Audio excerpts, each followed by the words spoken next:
Okay, trustee Petchikoff. Okay, Board of Education business, acknowledgement of correspondence. So we did receive an appeal, or we did receive a request for a waiver from Mr. Edel Moseb.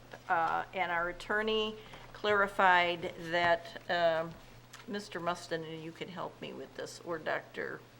Maleko, there are two sets of regulations, both federal and state.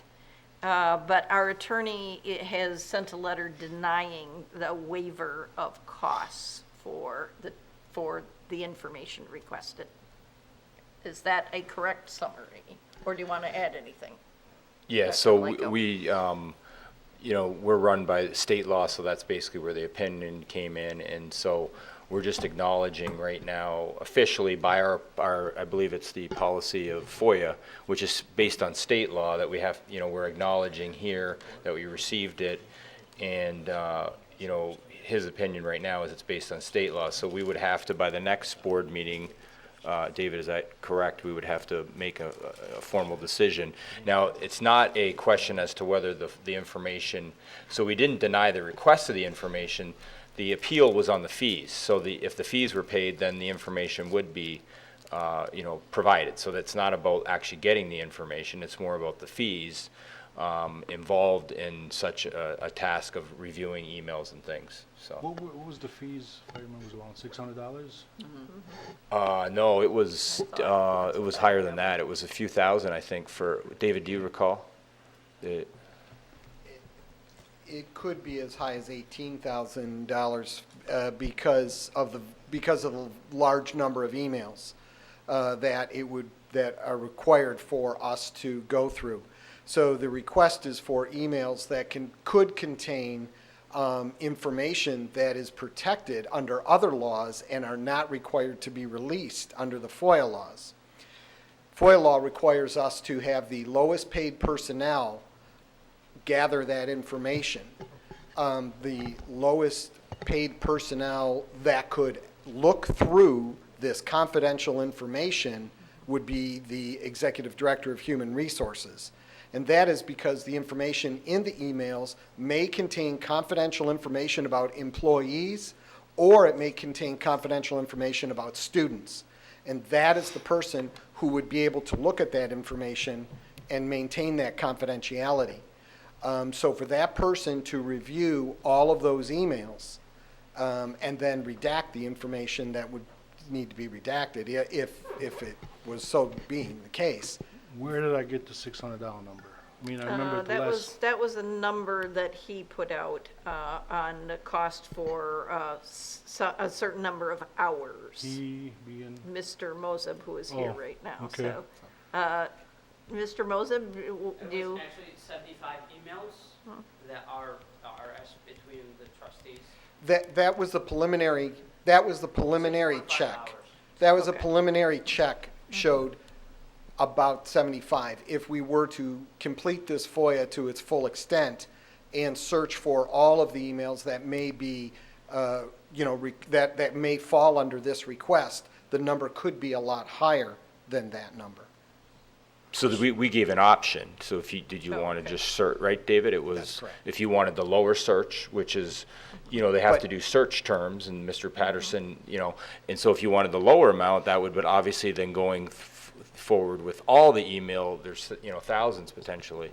So that's the difference, is if you want to narrow it to where the tools, and it's not an exact, I mean, when you, the reason I know this is because when I was Executive Director of Human Resources, that was my job, when I would have to go in and look at emails, and it is time consuming, and the search of the terms does not necessarily always narrow it to everything within the email. And so it's not exact, so that's why the only way to be sure is really to go through all of them. Now, if the request is no, we're okay with the search that was done with the words, then obviously it would be less cost and less number. So it just depends on what. It's the time factor. Yeah, it's the time. When you say $18,000, how much time is involved in something like that? I mean, That was several hundred emails, so the time frame was many hours. I don't know off the top of my head, so I would be I wouldn't feel comfortable quoting without Yeah, that's what I'm looking at my saying. You notes. said it was up to So, 18, could be up as high as $18,000. Where That's did correct. that number come from? I don't want to make it look like, I mean, we pride ourselves on transparency. I don't want to make it Absolutely. look like we're putting a hurdle here after hurdle after hurdle, because it started out at a X amount of number, now it can be up to $18,000. Yeah. I mean. I That just number wanna- was in my original response to Mr. Moses. That number was quoted in my. Up to 18, the original Yes. response was, oh, okay. Yes. So you had the heads Yeah. up that could Yep. cost up to Yep, 18. absolutely.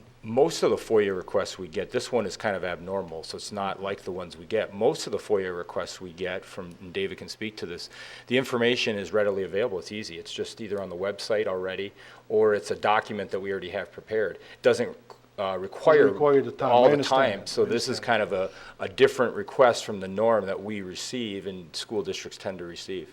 That's correct. So one option for you, Mr. Mosip, would be to decide exactly how much you want to search. And then you would know a more definite cost, and then we can decide, or our attorney will advise on that, and he'll send you a letter then. I already searched or sent David my search criteria, and the number was returned to be 75 emails. And for those 75 emails, it was coded at $635, if I'm not mistaken, within that number. So Oh, that's- it says okay. it takes Okay, that'd be 6.5 hours Okay? to kind of go over these So you're not looking emails. for a broader search than Right, you yeah. want for those That- 75? That's my Okay. kind of condensed search. Okay, $600 still a lot. That's, if you do the math, that's $97 per hour. I want to mention something about the Michigan law and the federal law. They both say, and this is for you publicly to know, and I've reviewed it with multiple attorneys, that redacting information should not be charged to the person requesting that information. So redacting the information should be on, I don't know who takes that charge, but the person requesting it is not going to pay that. I pay for processing, I pay for copying those records or emails, the copies of the machines. And lawsuits have been done in other states like Wisconsin, Hawaii, where a journal requested some records from a police station, and they did respond with that excessive number of money, and then they had to go to court, and then the court finally decided, and I said, Mr. Mustin, the link for that lawsuit, the Supreme Court for Wisconsin ended up ruling in favor of the journal and actually ended up having those records for free, asking the police station to release those records for free. So redaction of information should not be charged. Copying or the fees for the copier, that's acceptable, and I think that's fair. But as far as charging me an attorney fee or the rate of an attorney or the rate of an executive director, yeah, I don't think that's fair at all. well, that's who has to review it, and that's a number that's based on the time for that person. There is no attempt to recoup attorney fees. That's not in there. So that's absolutely not One in more there. question. So- Is that then 97.5 dollars per hour? Is that how much your executive director gets paid? I don't even want to We go there. can't, we can't get into that. No. It's public Yeah. information. We can Well, know well, Well, that. that's a then whole if different it's story. public information, Whole you can different get story. that. We've given you an estimate. Our attorney will respond, and you will know by the next meeting. Sure. Thanks. Trustee And I Hamud. also appreciate the district going and asking, but also part of transparency is being fair across the board and not giving someone, as long as this is what anybody would be charged, then that's what it should be. Instead of giving waivers here or a waiver there. I want to make sure that we are transparent and being fair across the board to all our residents who are requesting information. Right. I used the word transparency because a month ago I heard the $600, now I'm hearing $18,000. I don't want to make it look out to the public that Right. we're trying to put hurdles in front of the man. That's the only reason I used That's not why transparency. That's not why I mentioned that Okay. word. All right. And I agree with that. Thank you. So, but transparency, I'm just saying, because that was mentioned not only by you, it was mentioned at a last meeting. Transparency is also treating everybody equally, as long as this is what anybody would be charged, and that's what the district is following, then that's what we would want implemented. And just to be clear for people, that when we charge for somebody to read these emails and go through them, we're taking them away from their regular duties. Right. And that's the why cost. there's a cost to this in the first place, is because that person is supposed to be doing another job that they've been hired to do, and we're taking them away from that in order to do this. So that's why we're allowed to recoup for, collecting that. It's not just printing pieces of paper that they're getting paid for. Yeah. So did Mr. Muzzy make a final decision what he wants us, what he's looking for? He wants he just stated that he wants those 75, You're looking for just those 75 those emails. 75 Yeah. emails? Right. Okay, just want to make sure we're on the same. Was that Yeah, put in an appreciate it. email in writing and everything like that as to the request? Yeah. Okay, then Mr. Courier will respond to that, so, okay. Next. Okay, board member committee and organization I reports. just wanted to mention under correspondence. we Oh, got this okay. relay- Oh, Oh. I'm sorry, then Dr. Maleko has correspondence. Yeah, just the Relay for Life, they were very appreciative of our involvement back, last school year, so they sent around this note and the certificate. All of our schools have participated in that, and we continue to participate. Yeah. in Our a students are very positive- active yeah. in the Relay for Life. Okay, now Next. we ready for Now, board member next. committee and organization reports? No committee meetings recently. No, Okay, no, good next. stuff. Board member superintendent commentary. One thing I would like to make a comment on is, within the past couple of weeks, the administration has decided not to extend the DACA program, and they've informed young people who are called dreamers that they will need to leave the United States by March 5th if Congress does not pass some kind of immigration bill. I don't know if we have DACA students in our schools below the high school level. I would bet we probably do have some at the college. Yeah. I have great sympathy. I've met many of those students. I've met many of their families. And I think it's wrong not to extend the DACA to those students. They obtained a benefit of being able to work here and go to school, and it was a life-changing benefit for almost all of them. So I hope that either Congress will act or the Trump administration will extend it. So I just want to make that statement. Trustee I just Fletcher. wanted to remind everybody that Smoke on the Grill, which is a great fundraiser for all of our local PTAs, as well as for Goodfellows. Goodfellows. I was drawing a blank. I was going to say Goodwill. I'm like, no, it's not Goodwill. Goodfellows is September 28th, I believe, is the date. Do you have your calendar? I just closed. 28th, Yeah, the 4 28th. PM, At Ford Field. Ford Field. It's a great fundraiser for all of our schools. They all get a percentage of the proceeds, and it's a good event, and it's being very child-friendly this year. They're going to have a lot of child events, like a bounce house and face painting and all that kind of good stuff. And no cigars, even though it's called Smoke on the Grill. We kind of did away with the smoking portion. So, You looked at me, I thought you were going to mention PTA barbecue this weekend. for all the PTAs. Well, Yeah, that's this will be coming. the second, That's your the second job. annual PTA barbecue.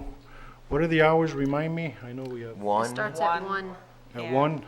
Last year, they tricked me, they told me At I the would be small cooking shelter. 200 hamburgers, and I'm cooking 350 hamburgers. Where is so it? it's at Ford I Field? think at the small shelter. Great at events, Ford small Field. shelter, all are welcome, all parents, families, administrators, teachers, all our board members, all are welcome. We also have is it the Ford Dearborn golf outing? The Yes, Dearborn on the Education 24th. Foundation golf outing is Sunday, the 24th, Yes. over at TPC. I'm sure you can get information. I don't know if it's through the district website or you go right to the foundation website. Yeah, the foundation. Because it's always good to hear the reports of what the foundation's giving to in each of our board meetings. I'm not sure if this is under commentary or information, but Dr. Maleko, you do a great job by telling us where you're at, where you're going, and Just Okay. big heads up on things. I know you meet with a lot of the community members, Yeah. the mayor, Sure. police chief, and some community members. I know there was one event where, on a Saturday, your own family time, you showed up at a barbecue at somebody's house, okay? I understand there was some school business-related conversations there that you weren't too happy with. Somebody shared that with me. The conversation that took place, my point is, from now on, when there are some things going on where you're actually talking about school-related, we should know about it type thing. But yeah, the conversation you weren't very, very happy with. As a matter of fact, somebody took a photo and sent it to me. You were very upset. And the only thing I'm concerned here, because the subject that was discussed, and we can't get into it here, the subject that was discussed, somebody approached me like a week before, and I said, that's none of my business, you know, you need to back off, and they were bold enough to bring it to your attention. My problem with that is, a couple days later, use the right word here,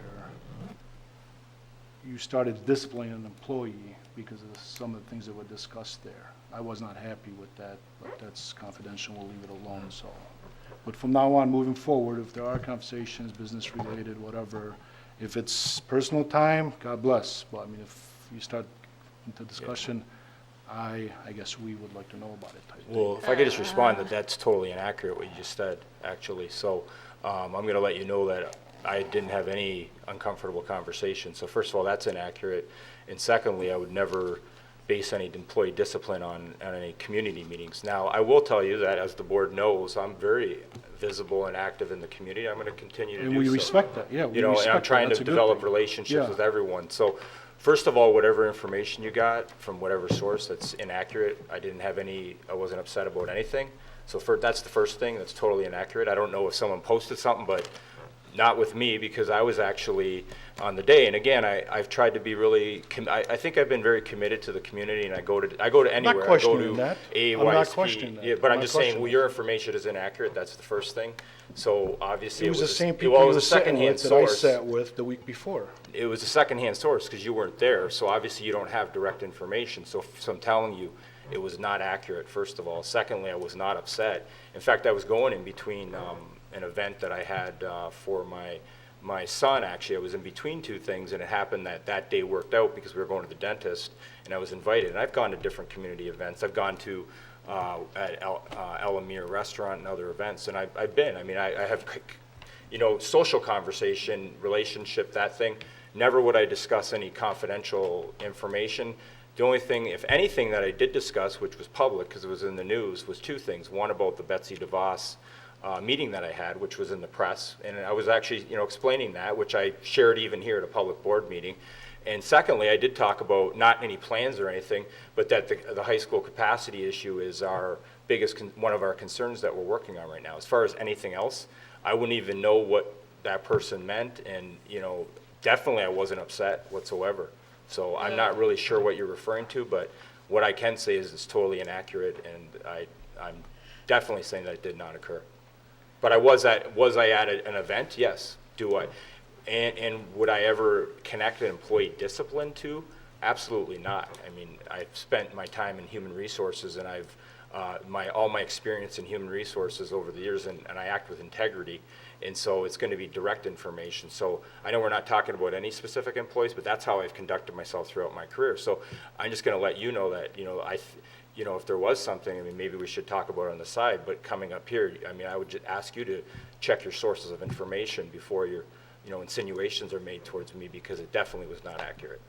And quite frankly, Trustee Barry, just making that kind of an accusation without having had private conversation first. I won't have Yes, private yeah. conversations with him anymore, because a couple of times he said things, and a couple of days he forgot what he said. I'm not having, I respect your advice. Then I respect not your necessarily advice. private, but But maybe, from moving forward, if Okay. this is where I was elected to sit down, I'm allowed to ask my questions. Yeah, So yeah. You're offensive. if you don't have private conversations, then why do you not extend that to Dr. Maleko? I mean, you're saying that Because he's... two different- I would say that all of us are in a situation where even if we're off hours, we're public figures. Sure. And people attribute things, and they expect us to always be on. Dr. Maleko does a lot of public events. We've all seen him And I frequently. I said I So, respect that, and. Yeah, I have an issue with defining, it's very difficult for all of us to define public and private events.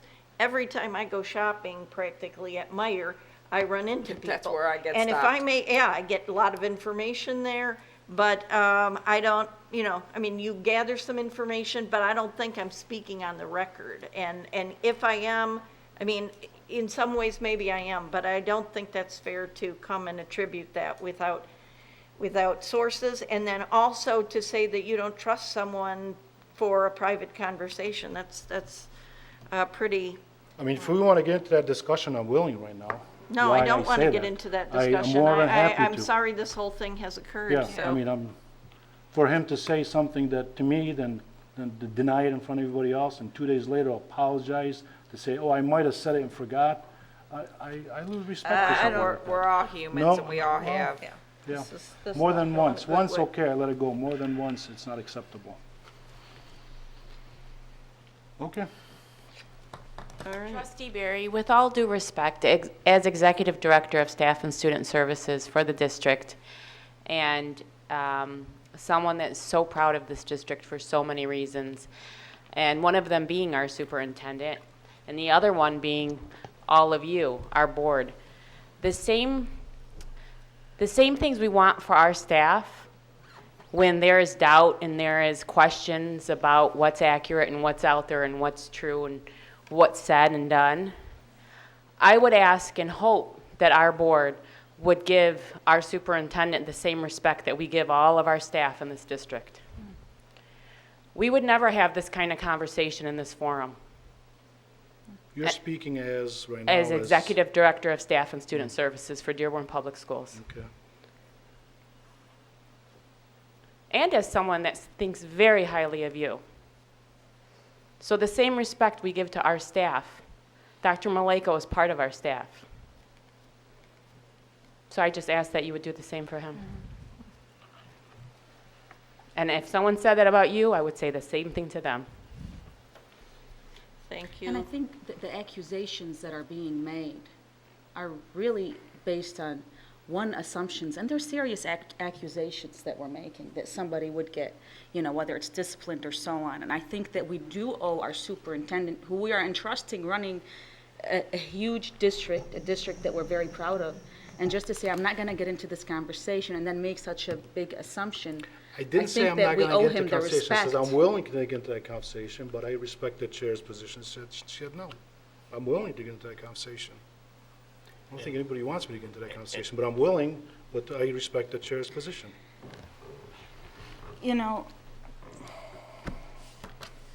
Let's just say there's a time and a place and, Right. and a manner to address concerns. Yes. And I just don't think that this is appropriate in the way it was presented, because it leaves a lot more questions than it does Maybe we should get to those resolutions. questions. Well, I'm getting ready to close this meeting. Does anyone have anything else that they want? I don't want to cut off anyone, but I I don't feel really cut off. don't. I said I respect your Yeah, position. no, I and respect it. I just don't think at this point, it's getting late, we're getting tired. Yeah. I think this would be best finished, this whole conversation. Just- Dr. Maleko, I don't want go to ahead. dialogue, but I just want Yeah. to let, a lot of you have known me for, many years, going into my 23rd year. And I think my reputation has been one of fairness and integrity, and I've heard all trustees, and that's what I stand by, my integrity. So I won't be compromised. I go back to the vision. I'm going to continue to promote it, and that's what I've done. I'm going to continue to work hard for the students. I'm going to continue to do what I think is right, and I'm not influenced by any political motive other than helping our students, and that's all I'm going to do, and that's what I'll continue to do. And you will see me visible in the community because it's in my goals, and it's what the board expects, it's what the community expects, and I'm going to continue to do that.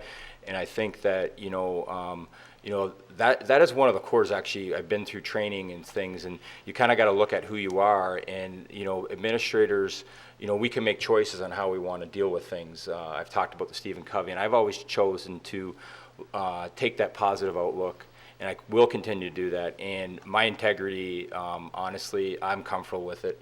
I think the people that have known me over the years in this district would also, support that based on the information. My team would support that, and as a matter of fact, that's why I was hired by the board. One of the reasons I believe by the board. So I'm going to continue to act in that manner, and appreciate the support of the board and the community and the awesome team that we have in Dearborn. Thank you.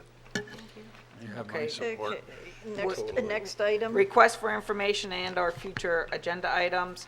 I'd like to note that I will not be at the next college meeting, and Dr. Mead will chair that. Thank you, Dr. Mead. I did want to ask if anyone is inconvenienced in travel plans for the November 20th meeting. Would you want that changed? That's a short week. Is there any That's the interest? Thanksgiving It's week, the, right, it's the Monday before Thanksgiving, yes. So. Well, I know the Monday after my husband's having his second hip replacement, So you're going to be I'm around? go- Okay, all right. Yeah. I just didn't know if people were going out of town and wanted that changed. Okay, so, all right, thanks, then. All right, next. Okay, future meeting dates, Monday, September 18th, 2017, HFC Policy Committee meeting, 6 p.m. in the President's Conference Room at the Andrew Mazzara Services and Conference Center, Henry Ford College. Monday, September 18th, 2017, HFC meeting, 7 p.m. at the Andrew Mazzara Services and Conference Center in the Rosenau Boardroom, Henry Ford College. Monday, October 9th, 2017, P12 Board of Education meeting, 7 p.m. at the Administrative Service Center in the Frank Franchi Boardroom. Monday, October 16th, 2017, HFC Policy Committee meeting, 6 p.m. in the President's Conference Room at the Andrew Mazzara Services and Conference Center, Henry Ford College. And Monday, October 16th, 2017, HFC meeting, 7 p.m. at the Andrew Mazzara Services and Conference Center in the Rosenau Boardroom, Henry Ford College. We're adjourned.